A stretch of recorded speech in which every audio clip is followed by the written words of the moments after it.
Recently, there was a scandal that I think reveals a deeper problem in science. Thermo Fisher, one of the world's largest and most powerful science companies, and actually where I used to work, appears to have just been caught manipulating the data for their antibodies used in cancer research. But as I've dug deeper and reflected on my own time working there, I've realized that this story isn't really about manipulated data. It's actually about the pressures and incentives that shape the way that modern science works, and what that means for public trust in science and research. More than that, it's gotten me thinking about what doing science differently could actually look like, and what that means for what I'm trying to build in my garage lab behind me. But before we can understand this bigger picture, what is this scandal? What happened? And how does this actually point to something much deeper going on? Well, a researcher named Sholto David was unsurprisingly doing some research when he came across an image of an antibody Western blot in Thermo Fisher's catalog. If you aren't familiar with antibodies and Western blots, don't worry. They aren't really important for this video, but they're some of the most fundamental tools in molecular biology. Antibodies are basically tiny molecule magnets that can either be used for finding things in cells or delivering things to cells. They're useful for things like cancer treatment because you can deliver an anti-cancer molecule directly to a cancer cell, for example. And a Western blot is a test that you can use to verify that an antibody is working and does what it is supposed to do. This picture is an example of what you might expect to see in a normal Western blot test. So let's look at the strange Western blot that Sholto David found. If you look at the shapes, called bands, labeled 1 through 4, you can see that they're actually identical, just flipped or rotated. This just does not happen with Western blots because biology is so variable and messy that every band is going to look slightly different. Therefore, this shape was probably added to the image and copied and pasted to make the data look better. Also, is that Saddam Hussein? So Sholto David shared this weird picture, and he and other people online started digging deeper, because if a company as big as Thermo Fisher did this once, they probably did it other times as well. And indeed, they found tons of examples of other manipulated images, copy and pasted bands, identical background noise on tests for entirely different product lines, and weird artifacts showing that things had been removed from the pictures. This is a pretty big deal because these kinds of antibodies are expensive and notoriously hard to work with. It is crucial that they are both specific and selective in order for experiments to be successful. And these kinds of images are the exact ones that researchers rely on as proof that the antibody is specific and selective. Now, Thermo has responded with an official statement about this, and they basically say that none of the underlying experimental data was faked or manipulated, just that the images were optimized to look better for presentation purposes. But generally, I actually think that this might be a bit blown out of proportion because most of these antibodies are probably fine, and the data probably was just optimized to look better. Still doesn't make it okay, but I don't think that this was some coordinated conspiracy by Thermo Fisher to mislead cancer researchers. Honestly, I think that that framing might actually dismiss or take away from what I think is the real problem, which, in my opinion, is also applicable to lots of what happens in modern science. To me, this real problem has to do with the incentives and the pressures that scientists are working under inside of these larger systems. When I worked at Thermo, I was with so many wonderful, amazing, intelligent, brilliant scientists who care deeply about the work that they're doing, and they want to make a positive impact and do good science. But often they literally couldn't do their best work because they had these pressures in the system they were working in. Teams were often understaffed or undersupported, so they had to juggle multiple responsibilities outside of their domain, like creating marketing materials because the marketing team didn't have capacity, or pushing through quality control tests to meet their quota, because if they didn't, they would get yelled at and be asked to work overtime on Saturdays. And a lot of the metrics and incentives for the people there are designed around getting products through the pipeline so that they can get on the market and deliver value for the company. So when scientists are overworked, undersupported, behind schedule, and their job is to make the product look good and get through testing rather than actually optimizing and doing rigorous science, and when the consequences of flagging an issue mean that they have to do a bunch of paperwork and just fall further behind because they're responsible for it, it's not hard to see how stuff like this happens and slips through the cracks. It's not like these scientists are maliciously faking the data. They are just not treated well enough to make it worth it. As this one comment that I found from an insider in Thermo Fisher about this controversy says, people are literally not paid enough to give a fuck, and it's easier to just nudge the data in the right direction than waste weeks on paperwork because you end up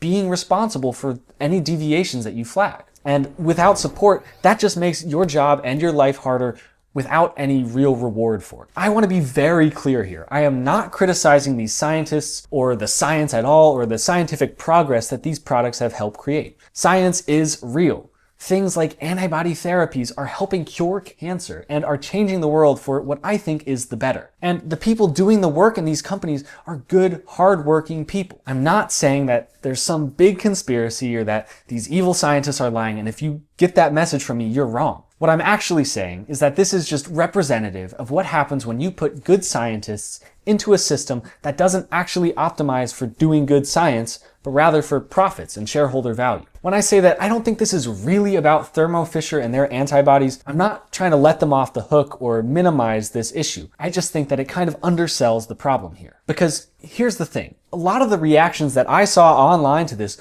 weren't really surprised. It was more like, yeah, shocker, who could have predicted this? A big corporation is doing big corpo things, am I right? People were chiming in that this type of thing happens all the time, and it also happens elsewhere, for different companies or for different products. Things like corners getting cut because the people doing the work are under a lot of pressure to return value. And I think the reason for this is actually pretty simple. These are companies, and the job of a company is to make money. That's it. That's just the reality of the economic system for science. The goal is to develop a product, bring it to market, and sell it to generate as much revenue for the company as possible. That's not inherently bad or wrong, but it does become a problem when the demands of the profits start being at odds with doing rigorous, high-quality science. And the profits are always going to take priority in those situations. That's just the way that companies are, and I don't blame them for that really, but I think it is a bit different and important to look at this when we are talking about the field of science, because science relies so much on trust, both as a scientist and trust with the general public. When you're running an experiment, you're standing on the shoulders of giants. You're trusting that all the experimental work that came before you was done carefully and correctly, and that the products you're using are what they say they are, and that the results you're basing your experiment off of are real and vetted. And in the fields of science, that trust is mostly warranted because there are so many checks and balances in place, and most scientists are doing honest work and correcting those who aren't. But that trust is also really fragile, because it only takes a few high-profile incidents to make people who aren't scientists start to question the integrity of the whole shebang. Like with that paper about vaccines and autism by Andrew Wakefield. We are still seeing negative, major impacts in public trust of science from that one paper, even though it was debunked decades ago. The problem is that when there's a public scandal like this, most people don't have the context to understand the nuance. There's a big gap between what actually happens and what the majority of people take away from it. I think that that partly falls on the ability of scientists to effectively communicate to the general public about science, and I think the training to be a scientist doesn't really prepare you as well as it should for that. That's actually something that I have a lot of thoughts on, and I'm going to be making a video about in the future. But also, this results in people getting the impression that science is just the same as any other industry where the goal is just to make as much money as possible, even if that means cutting corners, which it really shouldn't be. Because there's another thing that I think is even deeper here that I just keep coming back to when I'm thinking about this. And this is actually kind of the thing that I made this entire video just to talk about.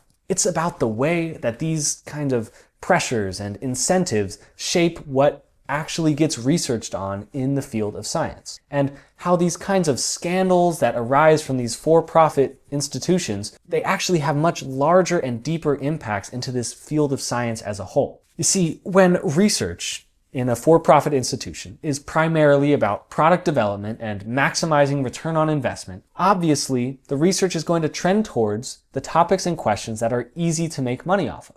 And Again, this makes sense from a business perspective, but it also means that some kinds of questions that are equally important get pushed to the side and don't get funded and don't get prioritized because they're not immediately profitable. They're not easy wins. I witnessed this firsthand with my mentor at Thermo Fisher, who was developing an instrument that would have some really incredible impacts in the field of cell biology. But because this project wasn't seen as immediately profitable enough, it got pushed to the side, which really sucks because it kind of hampers the progress of the field as a whole, and that in turn affects society as a whole. Now, typically, this kind of research that isn't immediately profitable gets picked up by academic labs and universities, or national labs, or even open source communities. But these are totally different systems, and they rely almost entirely on that public trust and public funding to survive, which is where this Thermo story really comes back and connects with this deeper, larger problem facing science right now. When these kinds of high-profile scandals erode public trust in science,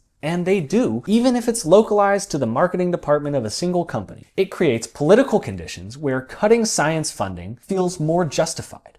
It lets the defunding of research agencies feel a little bit more like accountability, even if it's really hurting everyone in the long run. This exact situation is playing out right now in the United States, where there are massive cuts and hurdles being added to the exact kind of fundamental, non-profitable research structures that don't have a corporate sponsor to fall back on. The irony is that this exact kind of corner cutting that happens under pressure to maximize company value, it actually ends up feeding the exact narratives and sentiments that undermine the fundamental science research that isn't necessarily profitable yet. And this is the heart and life of science and innovation. It's a brutal loop that is hurting the entire scientific ecosystem when things like this happen. But here's the thing, and this is what's really important to me. I don't think that this reflects what the majority of people actually want. In my experience, there is a real desire and a real appetite and a real market for science that is accessible, that is open, that is trying to make a positive impact. People aren't anti-science, they're just skeptical of big corporate machines that are clearly self-serving. You can see this in the massive channels here on YouTube focused on science communication, or the crowd-funded research that happens in all corners of the internet because people are genuinely curious and engaged with research that is trying to make a difference. And I think in this modern world, there really is a different way to do science that is only just starting to grow. That's publicly facing, transparent research that emphasizes communication with non-scientists, like here on YouTube. This might allow for community-funded or community-supported research that is genuinely focused on building impactful, decentralized solutions instead of just maximizing shareholder value. This is what I'm trying to tap into with this channel. I want to do research into sustainable solutions, and I've built this lab in my garage behind me to do exactly that. Specifically, I'm working already on growing bacterial cellulose, which is a biodegradable biomaterial that can be grown off of waste products. It's a lot stronger than some synthetic materials, and it has real potential in areas like agriculture, biomedicine, or packaging. And I'll be documenting every part of it here on this channel so that anybody could follow along, replicate my findings, or even build on top of it. I've already made a couple of videos about this on my channel if you want to check those out. I want to be clear that this channel isn't just about talking about current events or topics in the science industry. That's part of it for sure, because I like being up to date and I want to hone my science communication skills and share things outwards. But the goal is also to show that there is a different way to do science that isn't only about profit. I want to find out if this is even doable, because I think it's really important to have this kind of visible public science in order to rebuild some of the trust that is missing right now. So if this sounds interesting to you, if you want to follow along with the research, see the lab come together, watch my experiments succeed or fail, probably fail more often, and be part of figuring out what independent open science can actually look like, then subscribe and stick around because we are just getting started. Thanks for watching, and I'll see you in the next one.